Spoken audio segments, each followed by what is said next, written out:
Welcome, brave soul. I am the forgotten storyteller. Before we begin, tap that like button if you dare, and drop a comment below telling me where in the world you're listening from. And if you make it to the end of this video, I hope to see you in the next story. I hope you're ready, because I am. Let's begin. Have you ever heard the story of a fire that leaves nothing behind, nothing except a single painting? In the winter of 1985, in a quiet town in Derbyshire, a home was reduced to cinders. Blackened timber, collapsed beams, charred brickwork. Everything gone. No lives lost, thankfully. But when the investigators combed through the wreckage, they found something that did not belong. In the center of the living room, where the flames had raged hottest, lay a painting. A cheap, mass-produced print, worth almost nothing. Yet it was untouched. The paper and pigments remained perfect, not even browned by the smoke. It was a portrait of a boy, no older than 10. Dark hair cut neatly to his brow. His eyes, wide, glassy, far too large for his face. Tears streamed down his cheeks, painted with uncanny realism. He was weeping. Not frozen in paint, but fresh. Lifelike, as if the tears were wet. As though the child inside the frame were truly alive and still mourning. That painting was not unique. In fact, it was one of over 50,000 copies of the same piece. The Crying Boy, painted by Italian artist Giovanni Bragolin in the 1950s. And in the years that followed, more homes would burn. Dozens of them. Different towns. Different families. But each time, when the ashes cooled and the bodies were pulled out, one thing remained, that same painting. Untouched. Unscathed. Weeping. Some called it a curse. A bad omen. A story whispered in pubs and printed in tabloids. But what if the curse is not the whole truth? What if the boy in the painting was never the cause of the fire, but the only one who survived it? Our story today begins in the town of Harrow's End, and with a man who had already lost everything. Elliot Marsh was 32 years old, and his life was a ruin. 2 years earlier, he had stood helpless in front of his own burning house. He had been woken by the choking heat, the rolling smoke, but by then it was too late. His wife, Claire, was still inside. He never reached her. He never even heard her last words. Only the screaming. Only the silence after. He hadn't lived anywhere permanent since. Until now. Harrow's End was not much of a town. A single main street lined with shuttered shops, a church with broken bells, and cottages crouched against the edge of a dark wood. Elliot rented one of those cottages, a modest thing with peeling white paint and a fireplace that smelled faintly of ash no matter how often he scrubbed it. One rainy afternoon, with the wind biting through his coat, he ducked into a thrift store at the corner of Market Lane. The place was cluttered, claustrophobic, filled with dust that clung to the throat. Stacks of cracked records leaned precariously, their sleeves water-stained and bent. Shelves sagged under the weight of chipped porcelain figurines and brass candlesticks no one wanted. And then he saw it. A painting propped up against a bin of broken lamps. The frame was cracked. The glass was smudged. But the picture was pristine. A boy with dark hair and enormous wet eyes, fixed in an expression of eternal grief. Tears streamed down his cheeks in stark detail. Elliot stared at it longer than he meant to. Something about those tears, the way they glistened, the way the boy seemed to be staring not at him but through him, stilled his breath. The shopkeeper shuffled forward from behind a counter, a hunched woman with milky eyes that never quite focused. She rasped, "That one's been here a long time. Nobody wants it. Bad luck, they say." Elliot, numb in his bones, whispered, "Can't be worse than what I've already lost." And with that he bought it. £3, wrapped in yesterday's newspaper. He carried it back through the rain as though it were a companion. He didn't yet understand what had already entered his life. The cottage felt emptier than usual that evening. Rain ticked against the windows. Elliot made a small fire in the hearth and unwrapped the painting, brushing the dust from its glass. He hung it above the fireplace, hammering the crooked nails into the plaster wall. The boy looked down at the room, tears glimmering in the firelight. At first, nothing happened. He poured himself whiskey, sat by the flames, sketched absently in his notebook. He almost forgot the boy was there. Until the middle of the night. A sound woke him. It was faint and soft, like weeping. He sat up, heart quickening. The sound came from the living room. He crept downstairs. The house was silent, except not silent. In the dim glow of dying embers, the crying continued. He turned toward the painting. The boy's expression was the same, but the floor beneath the frame was wet. A small pool.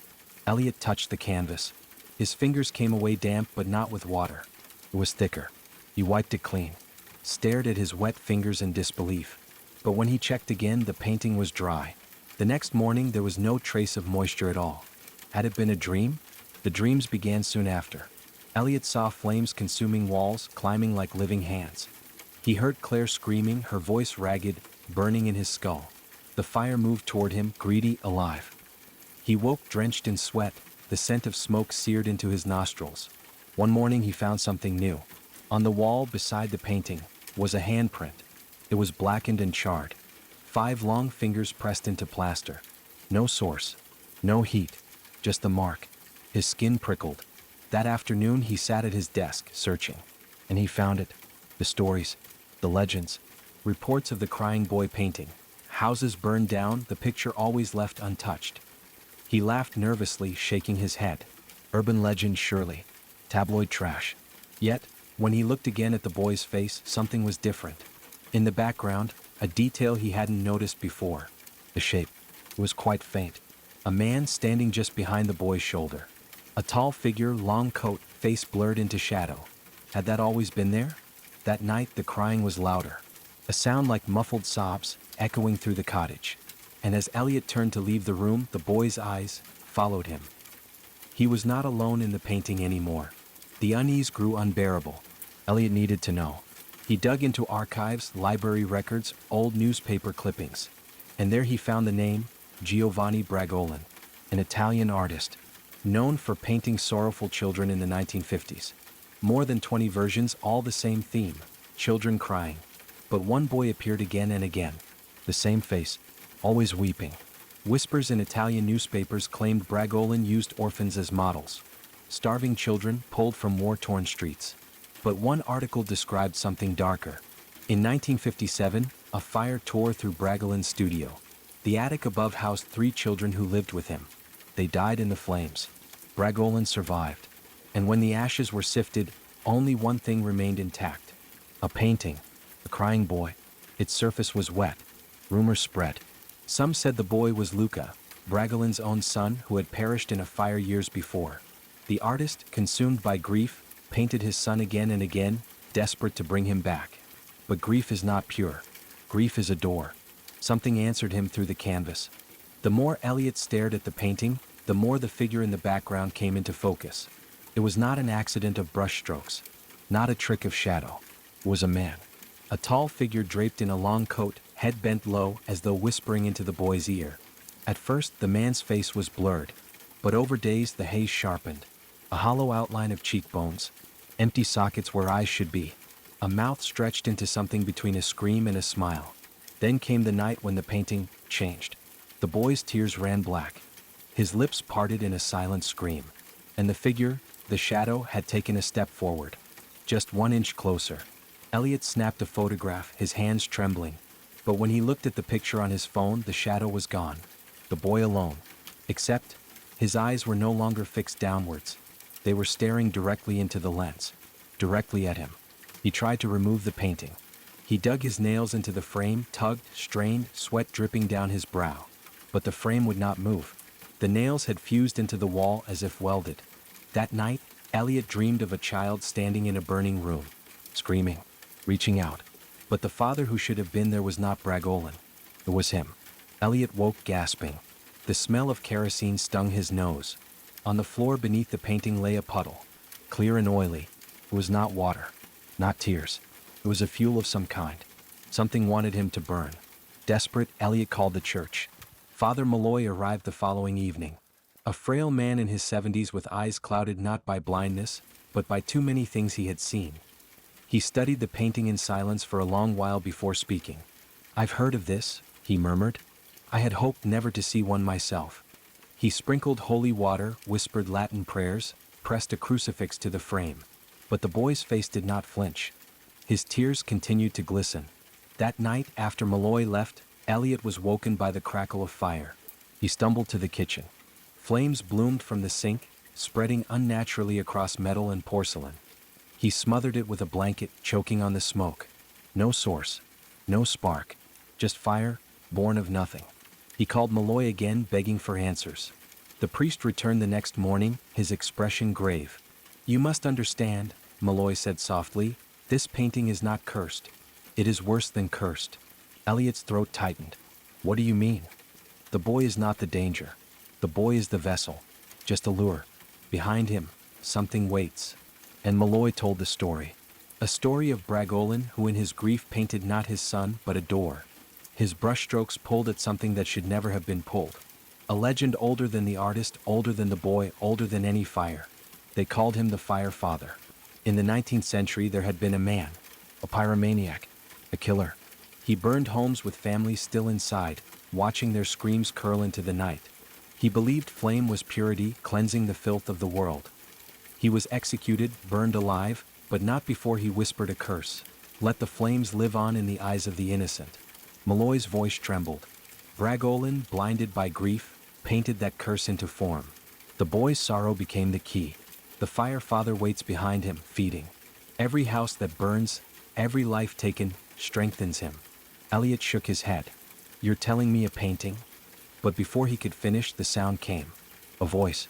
Not Malloy's, not his own. From the painting. A child's voice. Soft but sounded slightly broken. He's hungry. Malloy froze, eyes wide. Then louder, almost shrieking. He wants to come home. The voice did not stop. It followed Elliot at all hours. At first it was only weeping. Then words. He says you're like the others. Empty and very weak. Perfect kindling. He says you let her burn.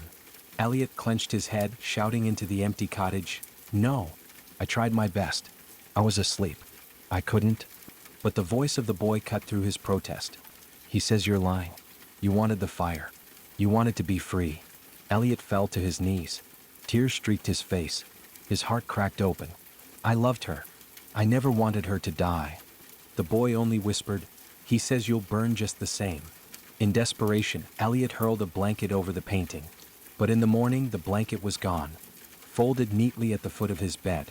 And when he looked at the painting again, the boy's tears were no longer clear. They were red. It did not stop with Elliot. One night, a house down the street caught fire. No lightning, no faulty wiring. Just fire. An eruption of flame that consumed the home within minutes. The family was away. They survived. But when the investigators combed through the ruins, they found something strange. A painting of a crying boy weeping. There was no damage to it at all. Elliot's blood turned to ice. How could that be? The painting was still in his cottage, nailed above his fireplace. He ran home trembling. And there it was, still on his wall. But different. The background now showed a burning room. The boy stood amid flames. And behind him, the figure. Only this time taller. A coat made not of fabric but of ash. And in the flames within the painting, Elliot saw faces. Dozens. Screaming. One face was Claire's. She was in the fire with them.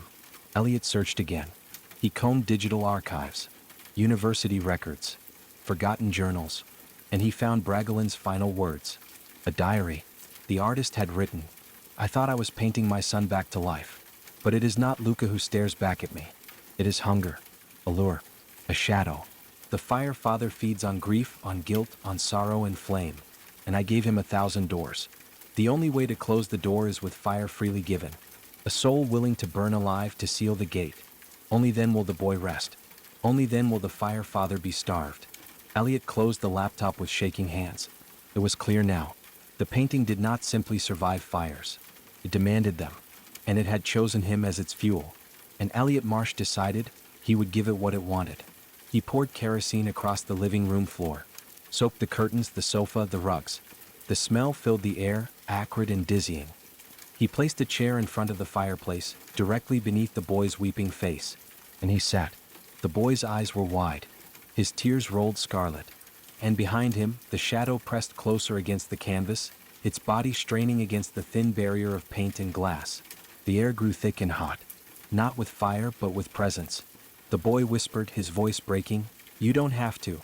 He'll find someone else. Elliot whispered back, voice hollow, No. It ends tonight. He struck a match. The painting screamed. Not the boy. The shadow. A roar, guttural, like the sound of timber splitting in flame. The canvas bubbled. The boy's face twisted in agony. Elliot closed his eyes and dropped the match. The match touched the kerosene, but the fire that erupted was not normal flame. It was black, a darkness that burned. It spread across the walls like a living tide, crawling over plaster and wood with impossible speed. The shadow burst forward. No longer bound to the canvas, no longer a vague figure behind the boy. It was enormous, towering, a wraith of smoke and ember.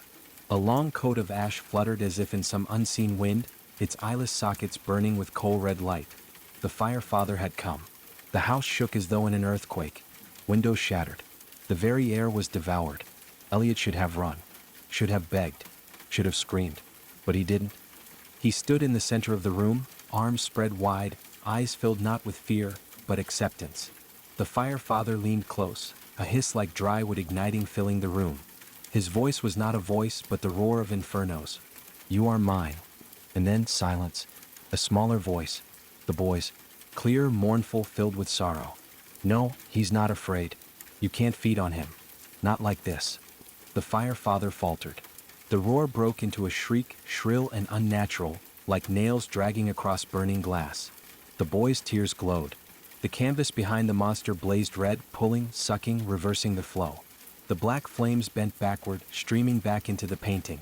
The Fire Father screamed, his body collapsing inward, torn from the world, forced once more behind the glass. The boy's eyes locked with Elliot's one final time. His lips formed words Elliot barely heard. "Thank you." And then he was gone. The painting shriveled, the canvas burning from the inside out, until only an empty frame remained. The black flames were gone. The walls were untouched. Not a single scorch mark.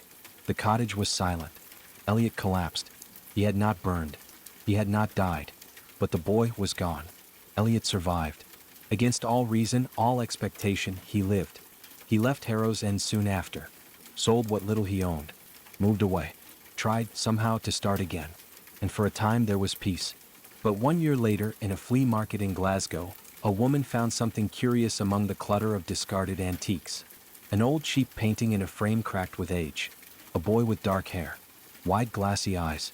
Tears streaming down his face. The woman bought it for her daughter's bedroom. Hung it above the little girl's bed. That night she woke to a sound. Soft and muffled. Weeping. She went to check. The floor beneath the painting was wet. And in the far corner of the canvas, just behind the boy's shoulder, something faint had begun to take shape. A tall, thin shadow. Cloaked in ash. Waiting and hungry. Because the Fire Father had not been destroyed. He had only been reborn. And he will always find a new door. Especially when someone is grieving. Especially when someone is hollow inside. So if you ever find yourself in some dim thrift store and you see a painting of a boy weeping, cheap, mass-produced, almost forgotten, ask yourself one question. Who is really crying? And more importantly, who is watching from behind him? He's still hungry. Let us know in the comments if you've seen this picture at a flea market or store. Would you buy it? Ready for spine-chilling tales that will haunt your thoughts? Subscribe to Forgotten Storyteller for eerie narrations, unsettling mysteries, and haunting stories you won't forget. Hit the bell icon so you never miss a story, because some stories refuse to stay buried. Join us, if you dare.